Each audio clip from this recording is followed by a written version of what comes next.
For advertisement, call 8125893028. Our Gmail maxtvtelugu@gmail.com.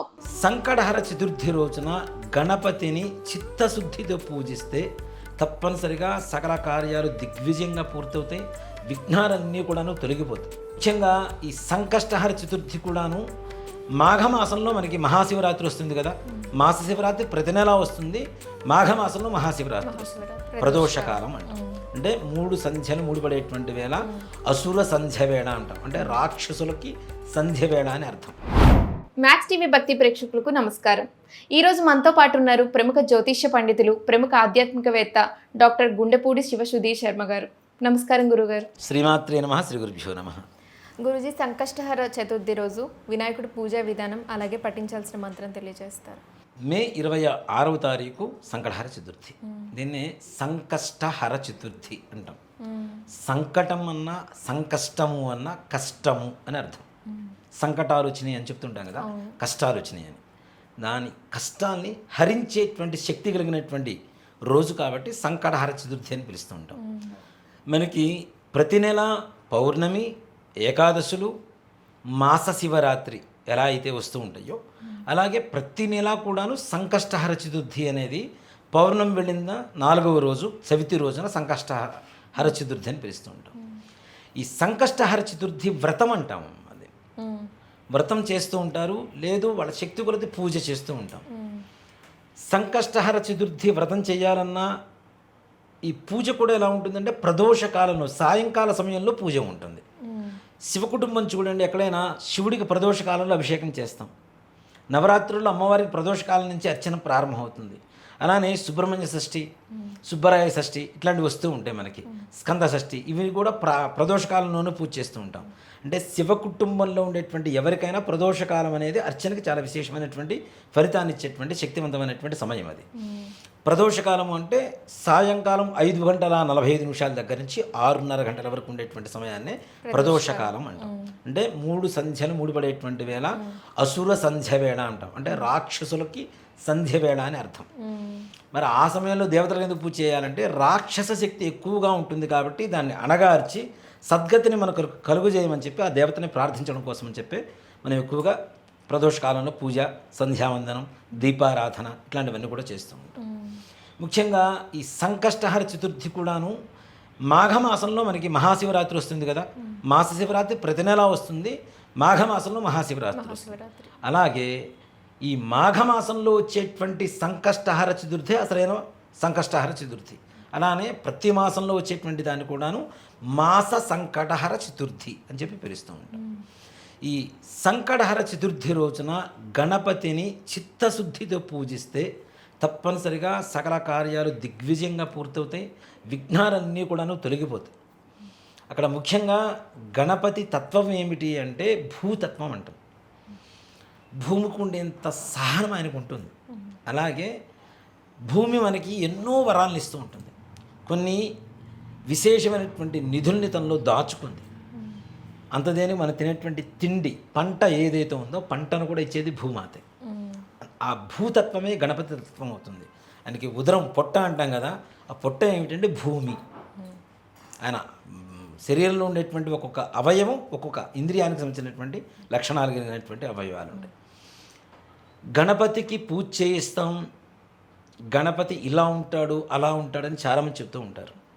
రక్తం లంబోదరం శూర్పసుకర్ణం రక్తవాసనం రక్తగంధానురుక్తాంగం రక్తపుష్పై సుపూజితం అని చెప్పి గణపతి అధర్వణ శీర్షం అని చెప్పి అధర్వణ వేదంలో గణపతి గురించి ఉపనిషత్తులో చెప్పబడింది. ఎలా ఉంటాడు గణపతి అంటే ఎర్రగా ఉంటాడట. చాలామంది కూడా ఏనుగు వర్ణంలో ఉంటాడు ఇలా మనం పూజ చేస్తూ ఉంటాం కదా. రక్తవర్ణంలో గణపతి ఉంటాడు. అలాగే ఆయనకి పూజ చేసేటువంటి అక్షతలు కూడా పసుపుతో కలిపినవి కాకుండా కుంకుమతో కలిపినటువంటివి. అలాగే ఎర్ర చందనం, రక్తగంధం అంటే ఎర్రచందనం. ఈ ఎర్రచందనాన్ని స్వామివారికి పూజ చేయడానికి ఉపయోగించాలి. అలాగే ఆయన అనుగ్రహం కూడా ఎలా ఉంటుంది అంటే నమో వ్రాతపతయే నమో గణపతయే నమ ప్రమథపతయే నమస్తే స్థలంబోదరాయ ఏకదంతాయ విఘ్నవినాశినే శివసుతాయ శ్రీ వరదమూర్తయే నమో నమః. ఏదైతే విఘ్నం వస్తుందో ఆ విఘ్నాన్ని తప్పనిసరిగా తొలగించి పక్కన పడేస్తాడు. ఎలా అంటే మనం తొండంతో కనుక తొండంతో ఏదున్నా తీసి పక్కన పడేస్తుంది చూడండి. ఆ విధంగా మనకు ఉండేటువంటి సకల విఘ్నాన్ని కూడా ఆయన కడతీర్చేటువంటి శక్తి గణపతికి ఉంటుంది. ఆయన ఉన్నదే గణపతి, విఘ్నాలకి అధిపతి కదా.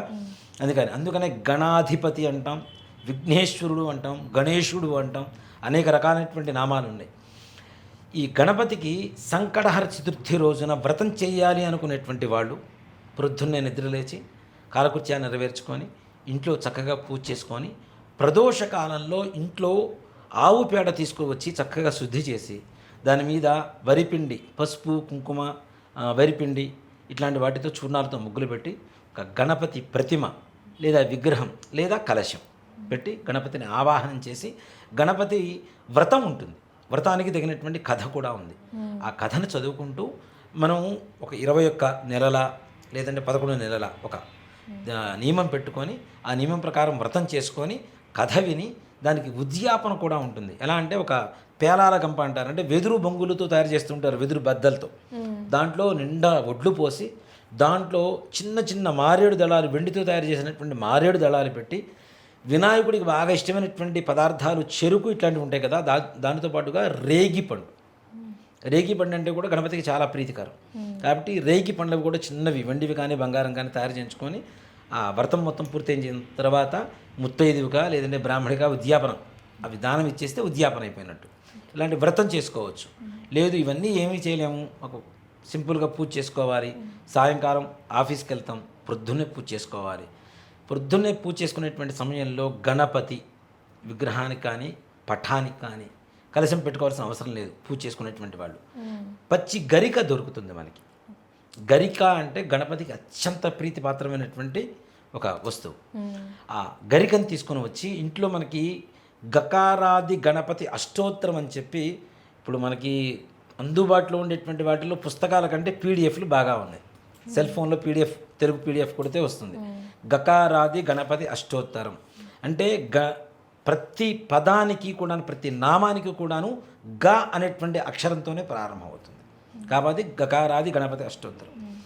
వివాహం కానిటువంటి వాళ్ళు, ఏదైనా అనుకున్నటువంటి పనులు కానిటువంటి వాళ్ళు, ఉద్యోగం కోసం ప్రయత్నించేటువంటి వాళ్ళు, మంచి ఉన్నతమైనటువంటి పరీక్షలు రాయాలి, పాస్ అవ్వాలి అనుకునేటువంటి వాళ్ళు, అలాగే సంతానం కోసం కోరుకునేటువంటి వాళ్ళు, ఇలా ఒక 11 నెలల పాటు సంకటహర చతుర్థికి గరిక తీసుకొచ్చి గకారాది గణపతి అష్టోత్తరం పూజ చేసి చిన్న చిన్న ఉండ్రాళ్ళు, బియ్యపు రవ్వ ఇంట్లోనే ఉంటుంది మనకు, అది పెద్ద కష్టపడాల్సిన అవసరం కూడా లేదు. ఈ బియ్యపు రవ్వతో ఉండ్రాళ్ళు చేసి ఒక 21 ఉండ్రాళ్ళు చేసి చిన్న బెల్లం ముక్క దాని మీద పెట్టి కొద్దిగా నెయ్యి వేసి నివేదన చేసి స్వామివారిని మనస్ఫూర్తిగా ప్రార్థించి ఆ పూజ చేసిన తర్వాత నివేదన చేసి ఆ ప్రసాదాన్ని భక్తితో భుజిస్తే చాలు, గణపతి సకల కార్య సిద్ధిని కలుగజేస్తాడు. అలా కాదు సాయంకాలం వరకు మేము ఉపవాసం ఉండగలుగుతాము అంటే, ఉపవాసం అంటే అందరం చెబుతూనే ఉంటాం, అసలు తినకుండా నిరాహారంగా ఉండమని ఏ శాస్త్రాలు లేవు. ఇప్పుడు సాయంత్రం వరకు ఉంటాం, మధ్యలో అబ్బా ఆకలేస్తుంది అంటే చాలు, నువ్వు చేసినటువంటి ఉపవాసానికి ఉన్నటువంటి పుణ్యం మొత్తం పోయినట్టే. కాబట్టి మితమైనటువంటి ఆహారాన్ని తీసుకొని, భోజనం కాకుండా దానికి బదులుగా ఉండేటువంటి ఉపహారం ఏదైనా తీసుకొని సాయంకాల సమయంలో ఏదైనా దేవాలయానికి వెళ్ళండి, చక్కగా గణపతికి అభిషేకం చేయించండి. అక్కడ ఈ దూర్వ బిల్వం అంటాం కదా, ఈ గరికతో అష్టోత్తరం పూజ చేయించండి, ఉండ్రాళ్ళు అక్కడ నివేదన చేయించండి, స్వామివారి ఆశీస్సులు తీసుకొని రండి. అనుకునేటువంటి సకల కార్యాలు దిగ్విజయంగా సంపూర్ణంగా పూర్తవుతాయి. ధన్యవాదాలు గురుజీ. శ్రీమాత్రే నమః. శ్రీ గురుభ్యో నమః.